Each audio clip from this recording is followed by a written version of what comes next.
Hello everyone. Today we are going to read lesson 5 My Sister's Sister part 1. When the narrator Neelu goes to Howrah station to receive his sister Chotan, he meets an old lady who is introduced as Baro Didi, his sister's sister. Chotan and Baro Didi have shared an exciting adventure on the train. Read on to find out about it. Section 1. I had gone to the Howrah station to receive my elder sister who was coming from Delhi. My sister is a very courageous girl and does not mind traveling all alone to any part of the world. Once she had to go to Madras for an interview. My mother had asked my elder brother to go with her. But my sister put her foot down, firmly saying, "There is absolutely no need. I am not a kid and don't need anyone to hold my hand." Mother, horrified at her words, had exclaimed, "Good gracious, who on earth has ever heard of a girl going on such a long journey unescorted?" My sister merely shrugged and said, "Aren't you aware that girls from Bengal have been going on solo flights? Folks are no longer as cowardly as they used to be." My sister had tremendous determination. Eventually, she did manage to go off all alone.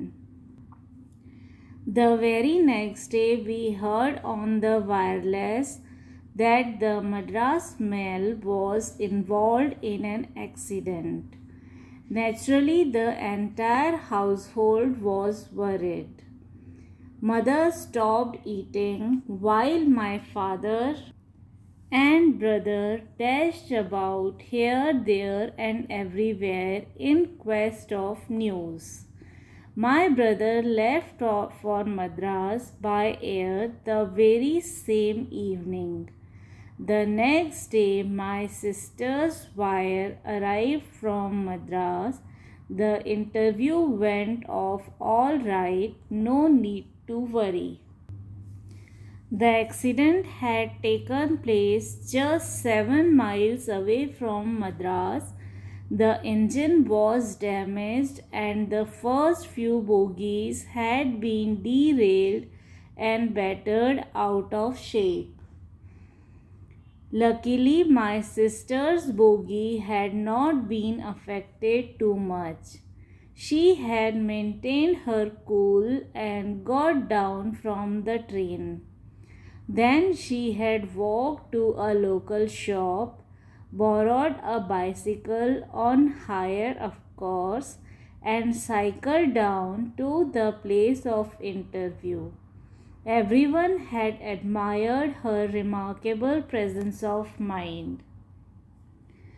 But in spite of getting the job, my sister did not stick to it for long. She hates being cooped up in the same city for too long. So now she had a job in Delhi and was coming to Calcutta on a visit after 4 long months. The train was an hour late. I walked about the platform aimlessly till my feet ached. There was just no place to sit.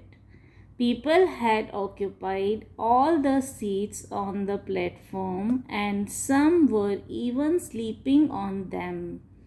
At last, the train chugged into the station.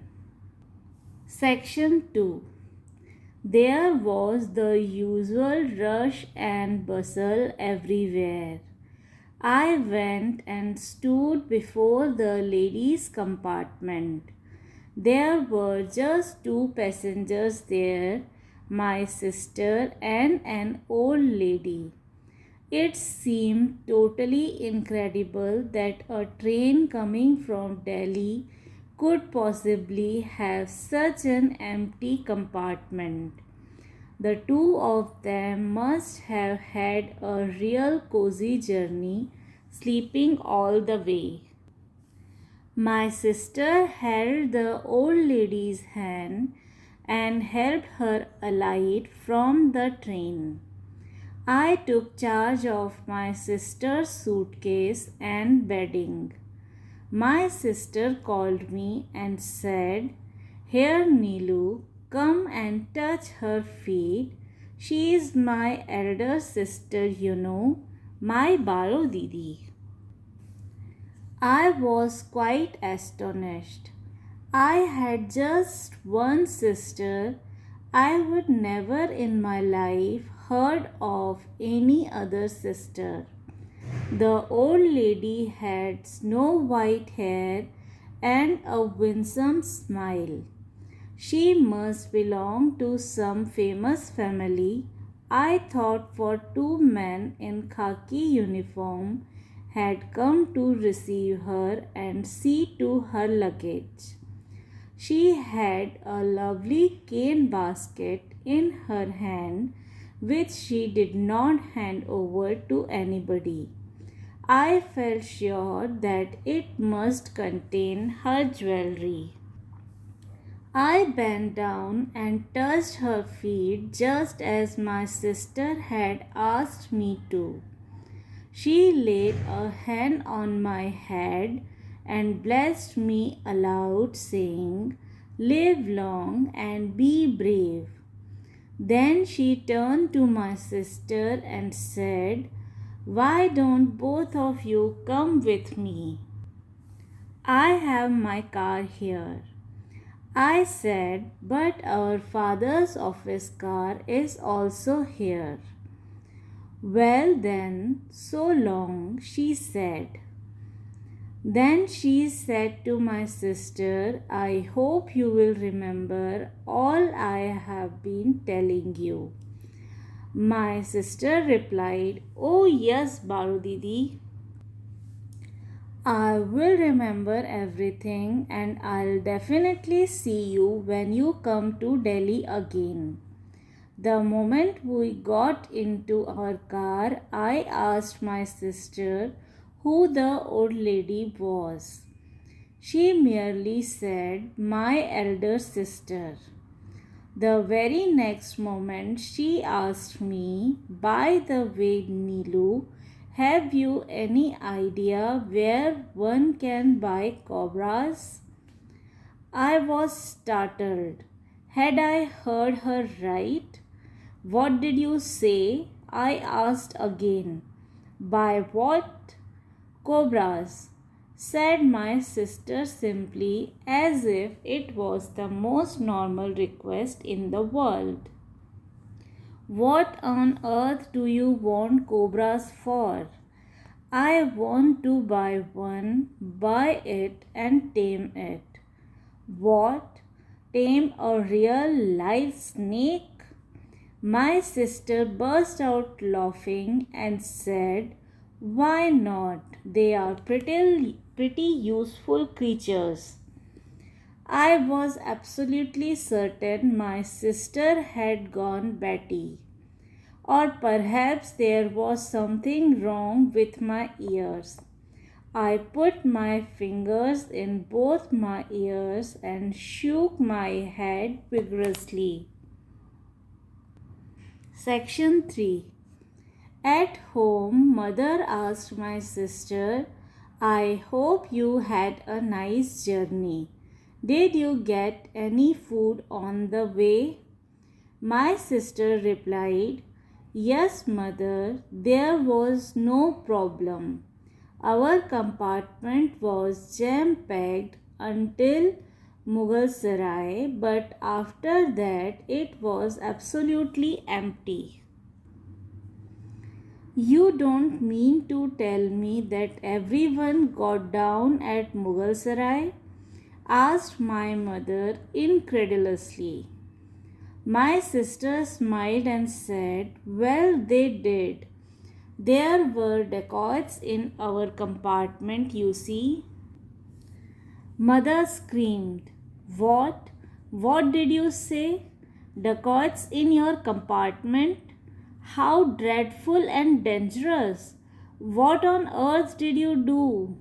My sister said, "Well, I had nothing to fear.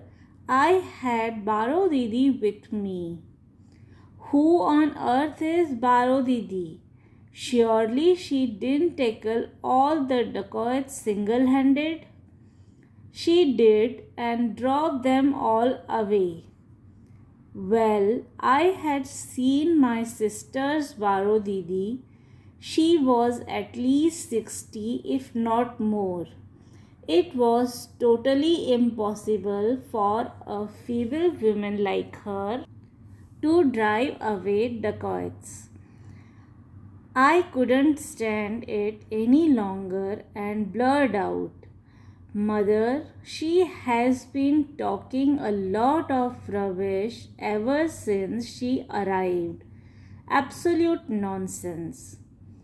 My sister burst out laughing at my words and said, "Oh, well, I'll explain it all in a little while, but you would better give me something to eat first. I am famished. I'll just go and wash my hands." Everyone surrounded my sister at the dining table, including her two friends who lived next door, Khuku Didi and Meenu Didi. My sister-in-law, unable to bear the suspense any longer, said, "Come on, Chotan, out with it. Were they really dacoits?" My sister sipped her tea leisurely and said, "Well, one had a pistol and the other had a dagger.